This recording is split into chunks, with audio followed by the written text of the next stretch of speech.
पूर्व मंत्री पीसी शर्मा ने राहुल गांधी को तपस्वी बताया है। उन्होंने कहा कि विश्वास सारंग राहुल गांधी के पैरों की धूल तक नहीं है। अगर डिबेट करनी है तो राहुल गांधी से पीएम मोदी और मोहन भागवत कर सकते हैं। दरअसल पीसीसी चीफ कमलनाथ ने कहा कि हिंदुत्व के मुद्दे पर राहुल गांधी से भाजपा के नेता बहस कर सकते हैं, जिसके बाद उनकी चुनौती को मंत्री विश्वास सारंग ने स्वीकार किया था। लिहाजा उनकी चुनौती स्वीकार करने के बाद पूर्व मंत्री पीसी शर्मा ने विश्वास सारंग को जमकर आड़े हाथ लिया। कमलनाथ जी भी और राहुल गांधी भी मेरे से हिंदुत्व धर्म आध्यात्मिक मुद्दे पर कर ले बहस। चैलेंज दिया, चैलेंज एक्सेप्ट किया उन्होंने। यस सर, रोल कल चैलेंज दिया था। चुनौती दी, मतलब चुनौती काइंड ऑफ उन्होंने भी दी। अब आप एक्सेप्ट कर लो कि पहले मुझसे कर लो। कमलनाथ जी की चुनौती को स्वीकार। ये पिद्दी का सोपा कहाँ लग रहा है? ये विश्वास सारंग कराओ ना उनसे, नरेंद्र मोदी करें। जितना नॉलेज है हमने निकट से देखा, बातचीत की धर्म के ऊपर, मैं समझता हूँ कि एक्स्ट्राऑर्डिनरी नॉलेज है राहुल गांधी जी को। और जो उन्होंने चर्चा की टी ब्रेक्स में और बाकी चलते चलते एब्सोल्यूट है। ये किसी पिद्दे से थोड़ी चर्चा करेंगे तो आए नरेंद्र मोदी कर ले किसी चैनल पे या किसी प्लेटफॉर्म पे। जब वो वहाँ बात करते हैं लोकसभा के अंदर तो माइक बंद कर दिया जाता है। ये उन्होंने कई अपनी जो समाएं हुई हैं, ये जहाँ तक उनके नॉलेज का सवाल है, हमको भी कभी इतने नज़दीक से, मैंने को भी या बाकी मध्य प्रदेश के नेताओं को भी इतनी नज़दीक से सुनने को नहीं मिला, लेकिन इस बार जो देखने और सुनने को मिला है वो एब्सोल्यूट है। पर्सनालिटी एब्सोल्यूट है। ये बीजेपी पहले कहा करती थी we are party with difference, लेकिन हिंदुस्तान में राहुल गांधी जी आज लीडर विद डिफरेंस है। और मैं समझता हूँ कि उनकी कोई इंसानी नहीं है। जिसके घर में 3 प्रधानमंत्री रहे हों, वो 3700 किलोमीटर पदयात्रा कर रहा है, रोज़ 25 किलोमीटर कंटेनर में सो रहा है। मैं समझता हूँ कि ये भारतीय जनता पार्टी ने बड़ा कोशिश की इस पूरी मध्य प्रदेश की 370-80 किलोमीटर की यात्रा के समय तरह तरह के इवेंट किए, लेकिन ये फेल हो गए। इनका कहना था कि मध्य प्रदेश में सफल नहीं होगी।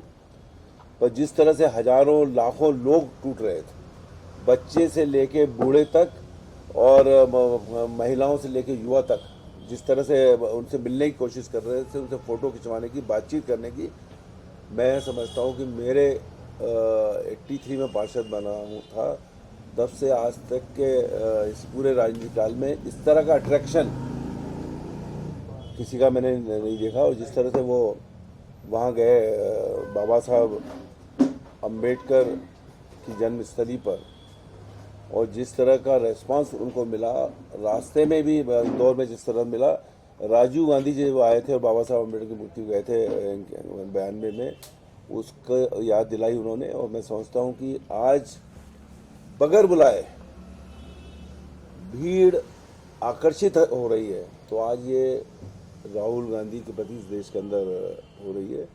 और निश्चित तौर पर उनके किसी भी मामले में कहीं कोई आडंबर नहीं है। और मध्य प्रदेश की यात्रा एक ऐतिहासिक है, अन्य राज्यों से अलग, क्योंकि यहाँ टंटिया मामा की समाधि भी गए, उनके परिवारजनों से भी बात की, वहाँ आदिवासी समाज से, ट्राइबल से बात की।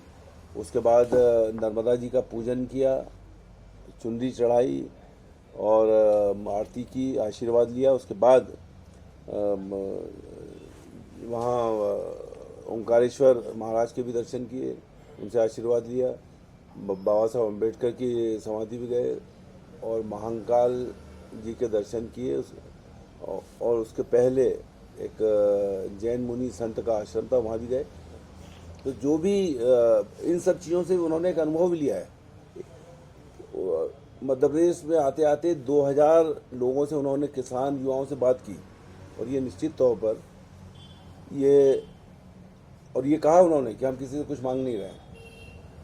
और इसलिए तपस्या है भाई, कोई चीज़ मांगता है, कोई वोट न मांग रहे हैं, न कोई मांग रहे हैं, लोग पदयात्रा कर रहे हैं, उसमें लोग मिल रहे हैं। तो ये गैर राजनीतिक पूरी की पूरी यात्रा रही उनकी। उन्होंने अपनी भाषण में भी कोई ऐसी बात नहीं कही कि हाँ कांग्रेस पार्टी को, तो उन्होंने कहा कांग्रेस पार्टी की नहीं है। और संघ के लोग भी आए और मिले। ये मैं चंद्रजीत गधा उसका चरमसीद गवाह हूँ कि लोग आए और कहा कि हम संघ के हैं, हम आपके साथ चलना चाहते हैं। और गैर राजनीतिक लोगों से उन्होंने डिस्कशन किया, NGO से और दूसरे जो अलग अलग लोग थे, इस तरह के लोगों से उन्होंने बात की जिनका राजनीति से कोई लेना देना नहीं। तो ये गैर राजनीतिक पूरी उनकी पदयात्रा रही है और निश्चित तौर पर इससे को अगर चुनावी लहजे से देखें तो इसका राजनीतिक तौर पे कितना लाभ मिलेगा आप लोगों को? देखिए, कुछ चीज़ें जो ऐसी होती है कि एक पदयात्रा महात्मा गांधी किया करते थे, और हमेशा महात्मा गांधी ने जब देश की आज़ादी की लड़ाई लड़ी तो आज़ाद हुआ ना देश, सारे लोग पीछे उनके हो गए, और आगे चल के राहुल गांधी जी के पीछे सब पूरा देश खड़ा हो जाएगा, ये मान के चलिए। और आज की तारीख में किसी पद पर नहीं है कांग्रेस पार्टी। कल वर्किंग कमेटी की परसों बैठक हुई, उसमें वो नहीं थे, वहाँ बाकी नेता थे। तो जिस आदमी ने एक तपस्या का प्रण ले लिया है, उनका ये कहना है मैं ये इसको तपस्या के रूप में लेना चाहता हूँ। जिस तरह से महात्मा गांधी जी ने कोई पद स्वीकारा नहीं, कोई ओहदा नहीं लिया, लेकिन सारा देश अंग्रेजों के खिलाफ उनकी बात सुन रहे थे। तो जो इश्यूज हैं, चाहे महंगाई के हों, बेरोजगारी, क्यों नहीं आएंगे लोग? और इसीलिए लोग आ रहे हैं। उनको लग रहा है कि इनकी बात में जो मुद्दे उठा रहे हैं, नफरत फैलाओ। उनका ये कहना था कि घर में अगर दो सगे भाई हैं, उनमें अगर झगड़ा होता है तो घर का नुकसान होगा। इसी तरह से इस देश के अंदर जो इसका स्ट्रक्चर बना हुआ है, इसके अंदर नफरत फैलाओगे, लोगों को एक दूसरे से अलग करोगे, उनको लड़ाओगे, तो देश का नुकसान होगा, उनका भी नुकसान होगा। ये और दूसरा डर, आज चारों तरफ डर है। आप चाहे मीडिया हो चाहे आम आदमी, उनमें एक डर पैदा कर दिया गया है। उनके डर से बाहर आओ, किसी से भी डरने की आवश्यकता नहीं है। भगवान शिव का एक ही वो है कि डरो मत। उस संकल्प को लेके चले हुए ये तपस्या है, और तपस्याओं के रिजल्ट पॉजिटिव आते हैं, तो सर चाहे किसी संदर्भ में। रिजल्ट पॉजिटिव आएगा मतलब ये यात्रा राहुल फिर गांधी को प्रधानमंत्री बना देगी? देखिए, ये तो उन्होंने कहा ही नहीं, और किसी पद पे नहीं आज कांग्रेस पार्टी के। और एक MP हैं और साधारण मेंबर हैं कांग्रेस पार्टी के। लोग कहते थे कि वही बनेंगे अध्यक्ष, उनकी बात गलत हो गई। SC कमेटी का अध्यक्ष बना है खड़गे जी, उससे लोग परेशान हैं। तो कुल मिला के राहुल गांधी जी का जो एम मकसद है वो इस देश को जोड़ने का है। बीजेपी ने ये भी कहा कि देश टूटा कहाँ है? अरे भाई, महंगाई होगी तो लोगों के घरों में खाना नहीं पकेगा, और लोग बेरोजगार होंगे, उनको नहीं मिलेगा। तो टूटा हुआ है ना, वो घर टूटे हुए हैं, उन सबको जोड़ना है। मतलब ये सब चीज़ें खत्म होगी तो देश जुड़ेगा। ये भारत जोड़ो है, और इसीलिए एक हमारा वो है कि ये राहुल गांधी नहीं, ये आंधी है।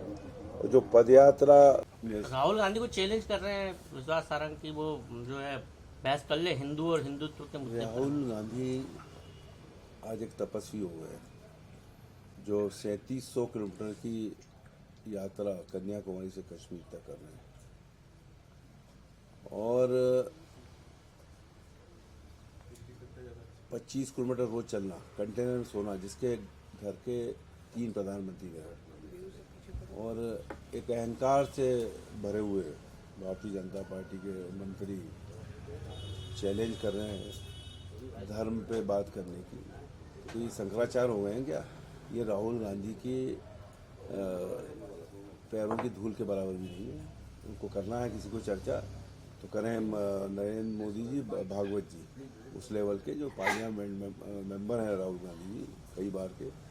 और हमने देखा उनको ज्ञान धर्म के मामले में कूट कूट के भरा हुआ है उनके दिमाग। इस तरह की पदयात्राएं 3700 किलोमीटर की अगर आज़ादी की लड़ाई में महात्मा गांधी जी ने की थी, और आज अगर कोई कर रहा है तो राहुल गांधी जी कर रहे हैं।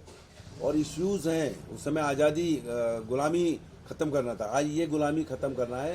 ये महंगाई की गुलामी, ये बेरोजगारी की गुलामी, इन सब की बात कर रहे हैं। और नफ़रत, उनका कहना है घर में अगर दो भाई हैं, अगर उनमें टेंशन और नफ़रत होगा तो वो परिवार नहीं चल पाएगा। इसी तरह देश के अंदर नफ़रत ख़त्म हो, बेरोजगारी ख़त्म हो, महंगाई ख़त्म हो, आम आदमी को न्याय मिले, किसान को न्याय मिले, उसको उसकी फसल की पूरे मूल्य मिले, उसको बिजली मिले, पानी मिले, बेरोजगार को रोजगार मिले। ये इश्यूज़ हैं, महंगाई के खिलाफ इशू है। मैं समझता हूँ कि ये इस तरह से पदयात्रा करके इन इश्यूज को उठाना, जिसमें लाखों लोग आके उनसे मिलना चाह रहे हैं, बात कर रहे हैं, और ये नॉन पॉलिटिकल है पूरी पदयात्रा। जो इश्यूज आज विद्यमान है उन इश्यूज की बातचीत हो। भोपाल से उमेश यादव की रिपोर्ट।